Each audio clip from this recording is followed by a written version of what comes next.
Assalamualaikum warahmatullahi wabarakatuh. Perkenalkan, nama saya Naura Juitasari dengan NIM C0D023002.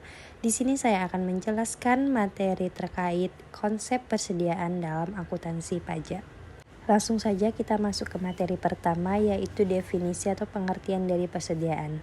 Persediaan dalam akuntansi pajak adalah barang atau bahan yang dimiliki oleh perusahaan dengan tujuan untuk dijual atau digunakan dalam proses produksi barang atau jasa yang akan dijual. Dalam konteks akuntansi pajak, persediaan berfungsi sebagai salah satu komponen yang dapat mempengaruhi laba kena pajak dan kewajiban pajak yang harus dibayar oleh perusahaan. Oleh karena itu, akuntansi pajak untuk persediaan berfokus pada cara-cara di mana perusahaan menghitung dan mengolah bayar persediaan yang berpengaruh pada perhitungan pajak yang harus dibayar. Pada umumnya, persediaan terdiri dari beberapa jenis barang, yaitu barang dagangan, bahan baku, barang dalam proses, dan barang jadi. Masing-masing jenis persediaan ini memiliki perlakuan akuntansi dan pajak yang berbeda. Misalnya, dalam akuntansi pajak, bahan baku dan barang dalam proses mungkin memiliki pengaruh langsung terhadap biaya yang dapat dikurangkan untuk tujuan pajak. Sementara barang jadi dapat mempengaruhi pengakuan pendapatan pada saat barang tersebut dijual. Lalu tujuan dari persediaan yang pertama yaitu menghitung biaya yang dapat ditransfer untuk pengurangan pajak.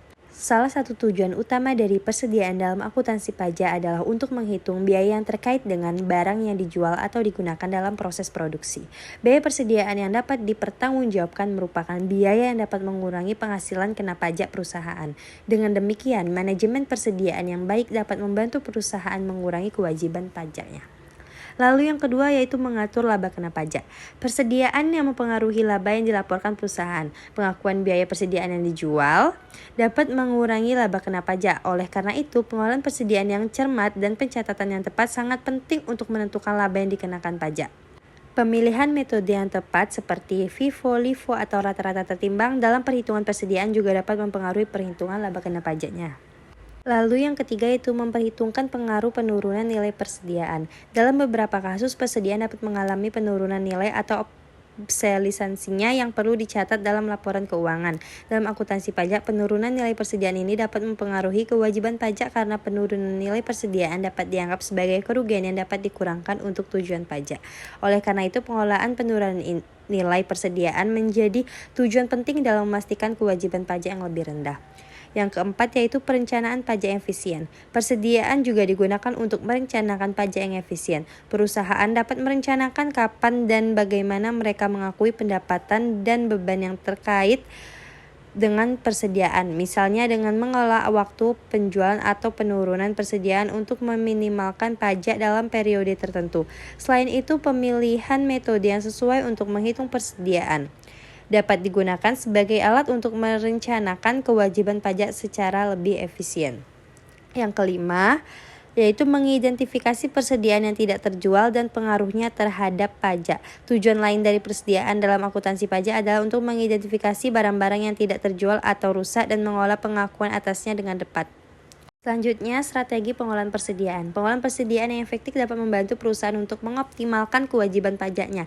Beberapa strategi yang dapat digunakan oleh perusahaan antara lain: yang pertama yaitu pemilihan metode persediaan yang tepat. Memilih metode yang tepat untuk menghitung persediaan dapat mempengaruhi jumlah pajak yang dibayar.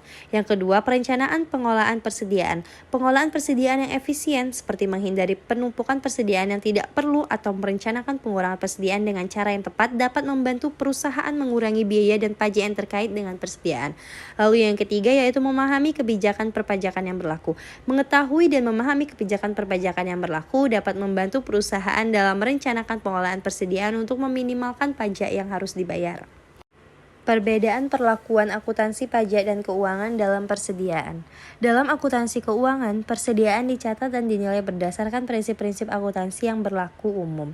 Metode pengakuan dan pengukuran yang digunakan diantaranya adalah: yang pertama yaitu metode FIFO, yaitu metode ini barang yang pertama kali masuk ke dalam persediaan dianggap sebagai barang yang pertama kali akan dijual. Oleh karena itu, barang yang lebih lama akan tercatat sebagai biaya barang yang terjual terlebih dahulu.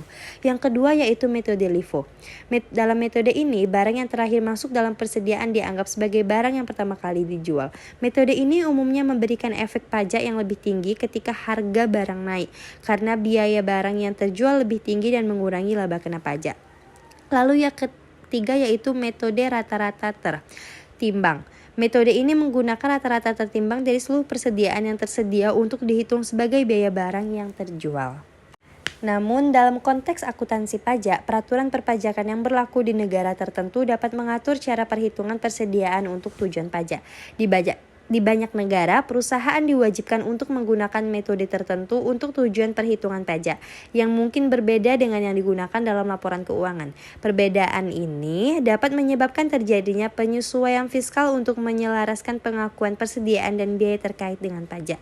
Sebagai contoh, di Indonesia, menurut Peraturan Direktorat Jenderal Pajak, perusahaan seringkali diminta untuk menggunakan metode FIFO dalam perhitungan pajak, meskipun dalam laporan keuangan mereka menggunakan metode LIFO atau rata-rata ter.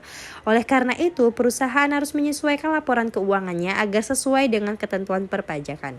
Yang terakhir yaitu pengaruh persediaan terhadap perhitungan pajak penghasilan.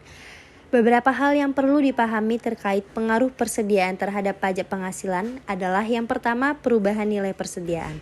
Penurunan nilai persediaan dapat mempengaruhi laba yang dilaporkan oleh perusahaan.